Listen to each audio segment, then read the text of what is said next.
You know, in politics, change is usually, well, it's pretty slow. It happens bit by bit. But sometimes it hits like an earthquake. Today, we're looking at early 20th century Ireland, where a string of broken promises and a massive public backlash triggered the explosive rise of a whole new political force, Sinn Fein. So that's the big question, right? How on earth does a political party go from being a minor player with just 7 seats to winning an incredible 73 in just one election? This wasn't just a win, it was a revolution at the ballot box. So let's break it down and see how this whole thing unfolded. Okay, so our story really kicks off in the aftermath of the 1916 Easter Rising. The rebellion itself had been put down, but that desire for Irish self-governance, what they called home rule, was more intense than ever. And for a little while, it actually looked like a moderate political solution might be on the table.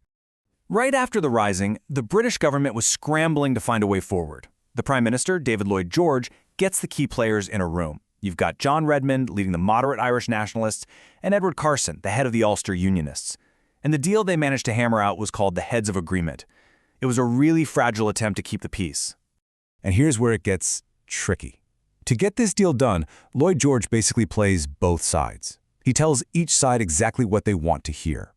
He promises Redmond and the Irish nationalists that, yeah, Ireland will be partitioned, but don't worry, it'll only be temporary. At the same time, he's telling Carson and the Unionists that the partition will be permanent. It was a huge gamble, all designed to just get everyone to sign on the dotted line. Well, you can probably guess what happened next. That gamble, it failed. Big time. Lloyd George's clever plan completely fell apart because when he took the deal back to his own cabinet, the Unionist members shot it down. They basically said, "Nope, you've gone way too far trying to please the nationalists." And just like that, the whole thing collapsed.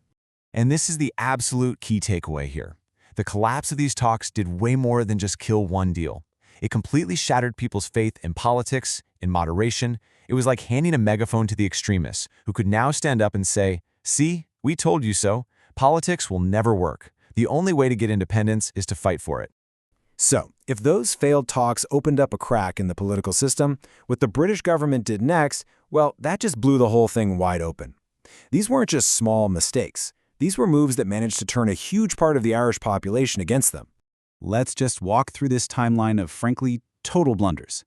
In late 1917, Britain tries a goodwill gesture, releasing the last of the 1916 rebels from jail. But it really didn't change much.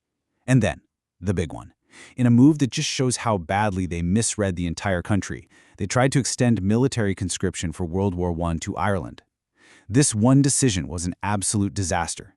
It sparked a massive, nationwide backlash that united almost everybody against British policy. Look, even the moderate Irish National Party knew this was a terrible idea. They actually walked out of Parliament to join the protests. But here's the thing. It was too little, too late. Public opinion had already swung hard against them, and people were looking for a much more defiant, much more radical alternative. And who was waiting in the wings to be that alternative? You guessed it, Sinn Fein. With the moderates totally discredited and the British government looking like the bad guy, you've got this massive political vacuum, right? And Sinn Fein, with their totally different vision for Ireland, they were ready to jump right in. So who was this new Sinn Fein? Well, by 1917, it was led by Eamon de Valera, one of the commanders from the 1916 Rising. The party was basically a fusion of older nationalists and this new, more radical generation of rebels. And their message? It was crystal clear.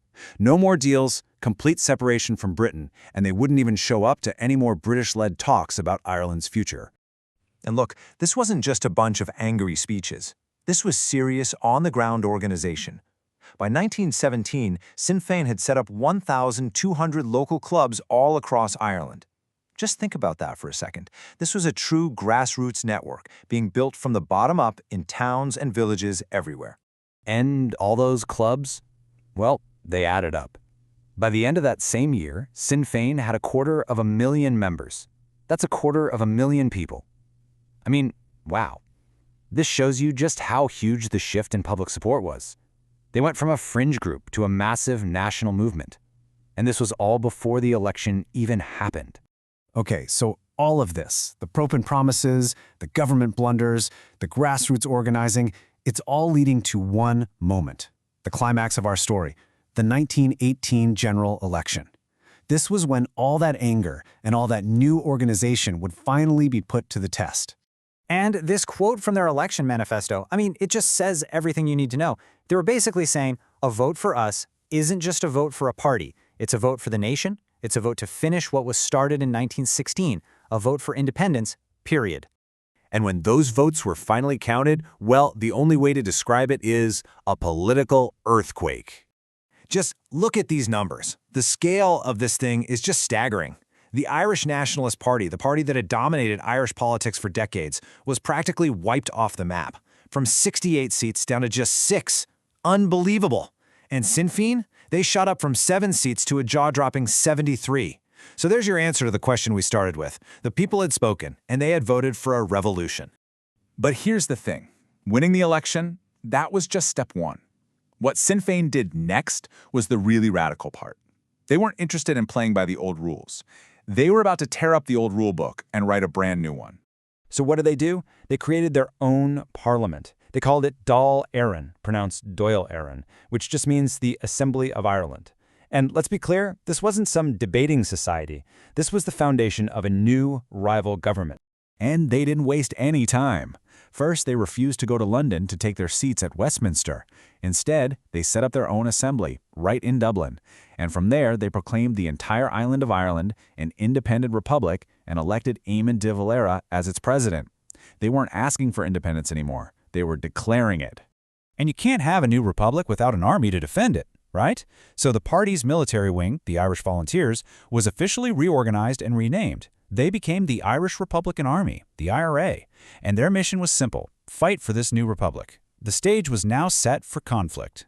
So this all leaves us with one huge, unavoidable question.